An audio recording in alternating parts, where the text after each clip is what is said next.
इसको बताइए कि मंदिर आपकी साइंस के केंद्र हैं। जो शिवलिंग बने हुए हैं यहां से लेके वहां तक, ये उसी जगह जगह शिवलिंग बने हुए हैं जहां से जमीन के नीचे रेडियो एक्टिव जाती है। उन शिवलिंगों पे वो रेडियो एक्टिव को कंट्रोल किया जाता है और उस पे पानी इसलिए चढ़ाया जाता है कि वो हीट से गर्म ना हो जाए। अलग अलग जगह वो रेज निकलती हैं और आप जब मंदिर में बैठ करके पूजा करते हैं वो रेज आपके शरीर को लगती हैं और आपके अंदर एक नई ऊर्जा पैदा कर देती हैं। वो आपको पैसे नहीं देती, रुपया नहीं देती, वो ऊर्जा आपके अंदर इतनी पॉजिटिव होती है, आपके अंदर ताकत आती है और आप फिर अच्छा काम करते हैं।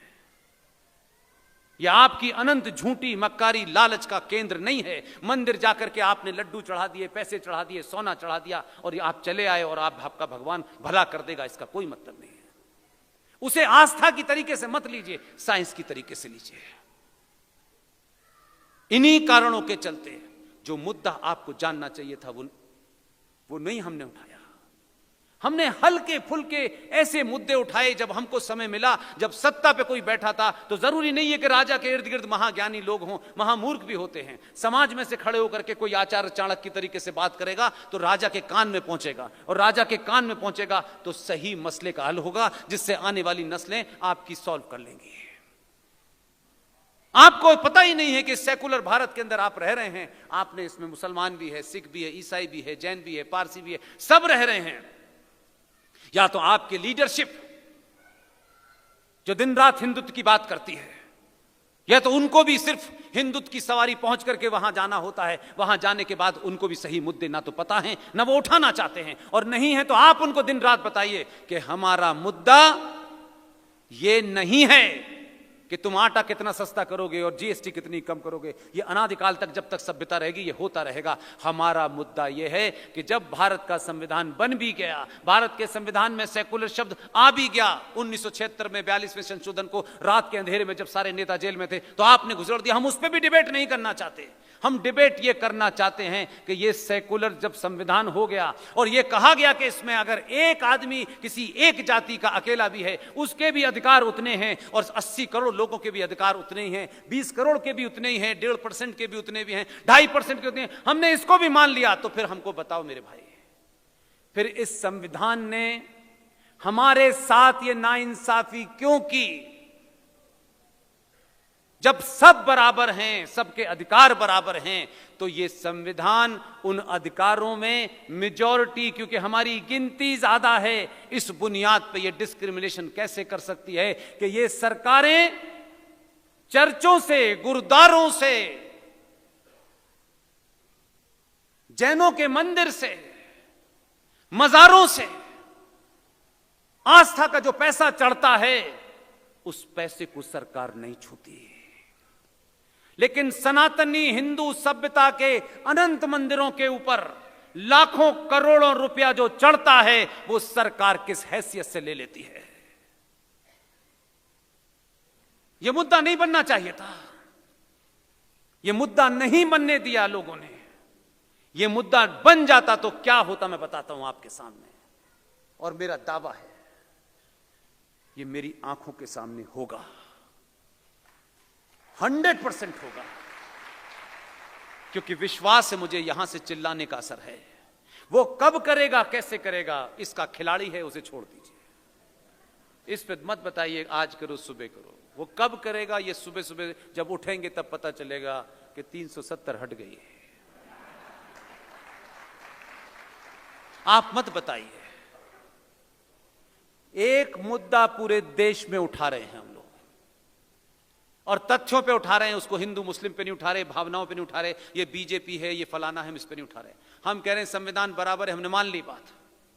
जब संविधान बराबर है तो भारत के सनातनी हिंदुओं के मंदिर पर सालाना जो पैसा सोने का चढ़ावा आता है उसकी अप्रोक्सीमेट फिगर, साउथ में पढ़ने वाला एक बच्चा जो कभी नॉर्थ इंडिया में नहीं आया, आईआईटी खड़गपुर का टॉपर, जिसके माँ पिता इतने खुश हुए होंगे कि जिसने आईआईटी खड़गपुर टॉप किया होगा, तो सारे माँ बाप लगे होंगे अब तो सबसे बड़ा हमारा आदमी बेटा जो है बड़ी महंगे पैकेज पे बाहर जाएगा। समय अपने लिए लोगों को चुन लेता है, और जब वो समय चुनता है उस वक्त आनाकानी मत करिए। ये मान लीजिए कि ये भाव आपके अंदर आया है तो आपके चाहने से नहीं आया है, उस समय ने आपको वहां ले जाना चाहता है। उस जे साईं दीपक, आईटी खड़गपुर का टॉपर, आईटी खड़गपुर का टॉपर, हमारे घर में कोई बच्चा आज आईटी खड़गपुर का टॉपर हो तो पूरा घर इस बात से खुश होगा, ओहो अब तो 20 लाख के पैकेज का हो गया है मामला।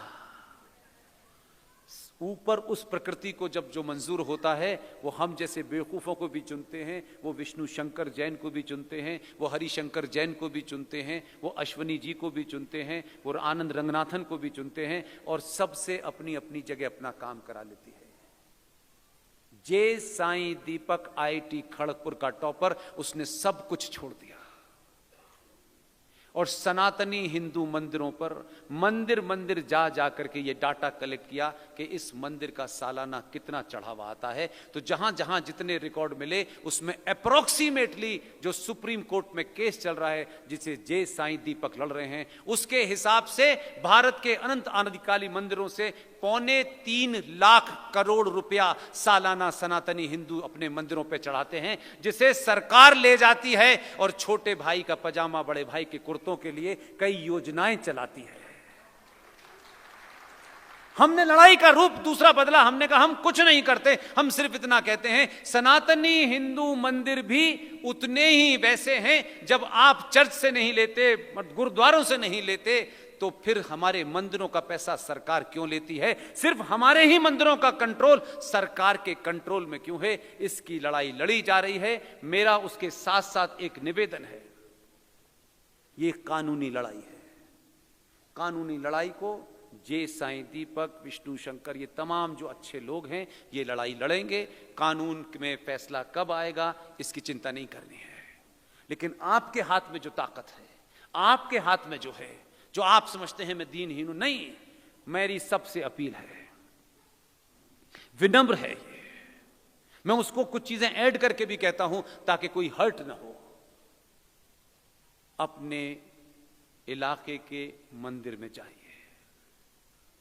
उस मंदिर में पूछिए कि आपके मंदिर का पैसा सरकार ले जाती है, और अगर वो पुजारी यह कह के ले जाती है तो आप ये करिए, पूजा करिए, पुजारी से पूछिए कि उसके कितने बच्चे हैं, 4 हैं, 2 हैं, 3 हैं, वो किराए के मकान में रहता है नहीं रहता है। इतना अपने अंदर ज़र्फ पैदा कीजिए, हिम्मत पैदा कीजिए, ईमानदारी पैदा कीजिए कि समाज के 4 लोग ये तय करें कि इन पंडित जी जो पुजारी हैं इनका 25,000 रुपये का खर्चा आता है।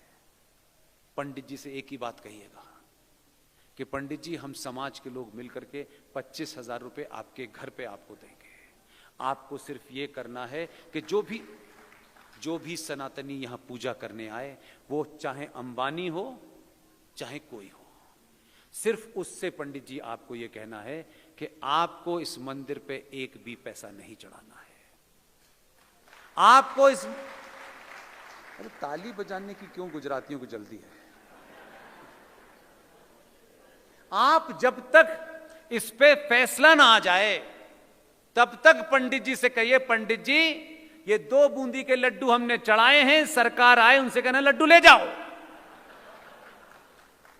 और पंडित जी के घर का खर्चा कैसे चलेगा? 4 समझदार लोग तय कर लें, उनका खर्चा दें, और पंडित जी के यहां से लड्डू जब सरकार को मिलने लगेगा तो वो समझ जाएगी, खत्म करूंगा नहीं। इस बीच में जिस दिन हम लड़ाई जीत जाएंगे तब मेरी पूरे दुनिया देश भर के सनातनियों से अपील है कि अपने अंदर से 10 ईमानदार लोगों को चुन लेना, उनकी जाति पे मत जाना, उनके रंग पे मत जाना, उनकी बोली पे मत जाना, ये देखना कि ये वो लोग हैं कि किसी भी ताकत में, किसी भी पैसे में ये इतने कहीं दिग्भ्रम नहीं होंगे। इन 10 या 20 लोगों को चुन के भारत में कोई ट्रस्ट बना लेना, और उस दिन के बाद से जब ये फैसला आ जाए तो वो 3.25 लाख करोड़ नहीं है, मेरे हिसाब से कोई 10 लाख करोड़ रुपया है कुल मिलाकर के जो साना सरकार ले जाती है। वो पैसा उस ट्रस्ट में डालिएगा और उन 10 लोगों के ऊपर यकीन करिएगा, उनसे कहिए कि हजारों लोगों को अपॉइंट करें, गली गली मोहल्ले मोहल्ले देखें, किसी ब्राह्मण का बेटा, ठाकुर का बेटा, दलित का बेटा जो पैसे की कमी से नहीं पढ़ पा रहा हो, वो ट्रस्ट उसको स्कॉलरशिप दे। एक सनातनी नहीं ऐसा रह सकता